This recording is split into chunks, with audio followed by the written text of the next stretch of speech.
কাউকে যদি আপনি মহব্বতের ফাঁদে ফেলতে চান, অর্থাৎ আপনার মহব্বতে ফেলতে চান, তাহলে আজকে আমি একটা নকশা দিচ্ছি, যেটা কিতাবুল ফিরাউনের নকশা। কিতাবুল ফিরাউনে কি সেটা কাউকে বলে বোঝাতে হবে না আশা করি।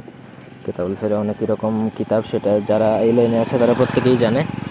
আর এই কিতাব থেকে যদি কেউ একবার কাজ করে সেটা কাজ হবেই হবে, সোজা কথা। অত্যন্ত ভয়ঙ্কর একটা কিতাব, যেটা চন্দন কাঠের উপর লেখা হয়। অত্যন্ত এক্সপেন্সিভ এই কিতাবটা, যেটার বাজার মূল্য প্রায় 12,000-13,000-এর মতন পড়ে। যাই হোক, আপনাকে এই নকশাটা যদি কারোর উপর প্রয়োগ করেন তাহলে সে আপনার মহব্বতে পাগল হয়ে যাবে, সোজা কথা। ছেলে মেয়ে যেই হোক না কেন। তো ব্যক্তিগত যে কোনো কাজের জন্য স্ক্রিনে দেওয়া নাম্বারে সরাসরি ফোনে বা হোয়াটসঅ্যাপে যোগাযোগ করে যে কোনো কাজ করাতে পারবেন, দেশে বা দেশের বাইরে থেকে। ভিডিওটা না টেনে শেষ পর্যন্ত দেখুন। স্ক্রিনে দেখতে পাচ্ছেন যে নকশাটা, এক লাইনের নকশাটা আপনাকে লিখতে হবে। যদি আপনাকে সেই ব্যক্তি ভালো না বাসে তাহলে আপনি তার মহব্বতের ফাঁদে ফেলতে চান, এটা করতে পারেন।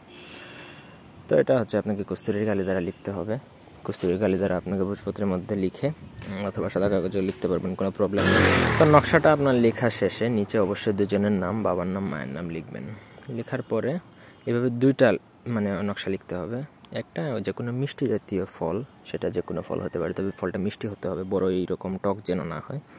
মিষ্টি জাতীয় আম গাছ হতে পারে, এরকম গাছের মগ ডাল, একবারে উঁচু যে ডাল, ওই ডালে বেঁধে দিতে হবে, ঝুলাইতে হবে, ঠিক আছে। আর আরেকটা নকশা লিখে সেটা নিজের বাহুতে, ছেলেরা ডান হাতে, মেয়েরা বাঁ হাতে ধারণ করবেন। আপনি যেই ব্যক্তির জন্য বা উদ্দিষ্ট যার জন্য করবেন সে আপনার মহব্বতে পাগল হয়ে যাবে। জাস্ট 3 দিন, 72 ঘন্টার মধ্যে এটা কাজ করে, এটা পরীক্ষিত। এই নকশা যদি ব্যর্থ হয় আপনারা আমাকে বলবেন, আমি ফ্রিতে আপনাদের কাজ করে দিব। তবে তার জন্য আগে আমার পারমিশন প্রয়োজন, পারমিশন নিয়ে তারপরে কাজ করতে হবে। তো আশা করি বুঝতে পারছেন। এই ছিল আজকের ভিডিওটি ভালো লাগলে একটা লাইক দিবেন, কমেন্ট, শেয়ার এবং সাবস্ক্রাইব করবেন।